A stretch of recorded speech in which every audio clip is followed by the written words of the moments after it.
Hi, Tech Girls.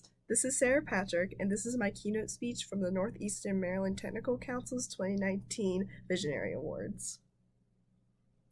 Hi, everyone. I hope you are all enjoying yourselves tonight. My name is Sarah Patrick, and today I want to tell you a story. But first, I want to get to know you a little more. Please raise your hand if you are someone who works in a technical field. Raise your hand if you identify as a woman in tech.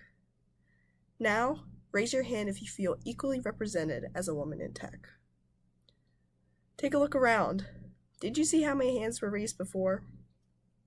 We already saw the evidence in the room, but let me hit you with some facts. I went to a magnet program for high school called the Science and Mathematics Academy, and my graduating class consisted of 48 students. 18 of us were female, making the female ratio of our class 37.5%. To be honest, I was surprised by this number, but keep in mind that not all of us are pursuing the technical field. According to data collected by a company called Evia, women make up less than 20% of U.S. tech jobs, even though they make up more than half the U.S. workforce. Lastly, referring back to my magnet program, I had to apply for that opportunity when I was in middle school. I was the only female from my middle school who pursued that high school program. 1 out of hundreds, less than 1%. Time for my story. It's about a young girl. She loved school, hanging with her friends, all the things any kid likes. Elementary school teachers love asking little kids, "What do you want to be when you grow up?" The girl first wanted to be a ballet dancer, then a teacher, then changed her mind maybe 10 more times. As she got older, matured, and started growing up, she realized, what do I want to do when I grow up?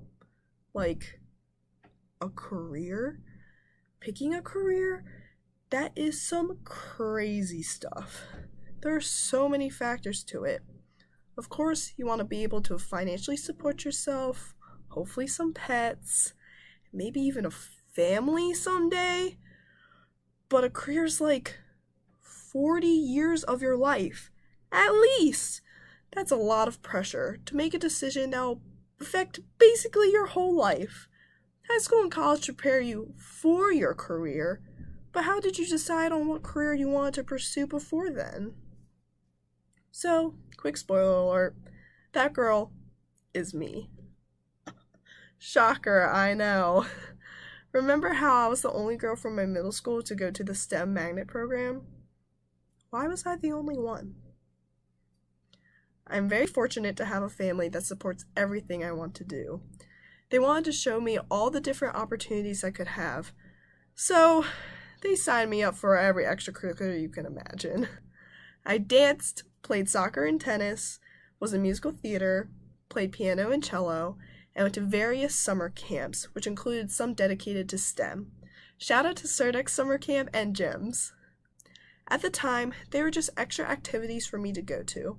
Sure, they were fun, but I wouldn't realize until later the effect they would have on me. I realized pretty quickly in elementary school that math and science were my favorite classes, but how was I supposed to know how simple math problems and low-scale experiments could be applied to the real world? That's exactly what I got to see in these camps. I give credit to these programs for giving me the exposure of how STEM is applied in the real world, so thank you. One more quick fact for you. According to the Girl Scouts Research Institute, girls become interested in STEM at the age of 11, but lose interest at age 15. Some factors include the lack of female mentors, not enough practical, hands-on experience with STEM subjects, and gender inequality in STEM jobs. 11 to 15 is that middle school age. As I said, I was lucky that my family found these different opportunities for me to get that exposure, but not everyone gets that. One day, my dad proposed to me we start a volunteer group in collaboration with a company called TechGirlz. TechGirlz is a nonprofit organization dedicated to reducing the gender gap in technology occupations by focusing on girls at that crucial middle school age. They offer free workshops to get girls interested in different kinds of technology, show them varied career options, and connect them in professionals in technology fields. I was honestly skeptical by my dad's idea at first. It sounded like schoolwork outside of school, and I was concerned that the girls would not be interested. But hey, We wouldn't know without even trying, right? My dad then asked me to present the first session. Me? Dad, I don't do that stuff. He explained to me that having a young woman present the topic would likely help the girls relate more to the topic and the presenter as well to make them feel more comfortable. I couldn't argue with that, so I agreed to do it.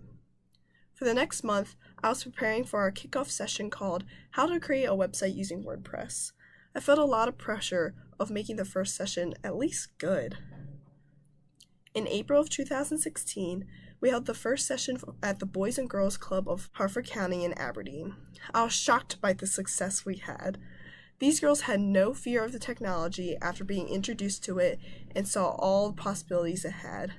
They created a variety of websites, from being about pets and music, but also social injustice. It was actually difficult to end the session. The girls just wanted to keep working. Seeing the girls' eagerness to learn and dedication to their work was truly inspiring. This is exactly what the girls needed, just some extra exposure to how tech is used in the real world. I actually had a few girls tell me they were excited to apply to the magnet program I attended. I was just like them. I have volunteered for TechGirlz for the past 3 years.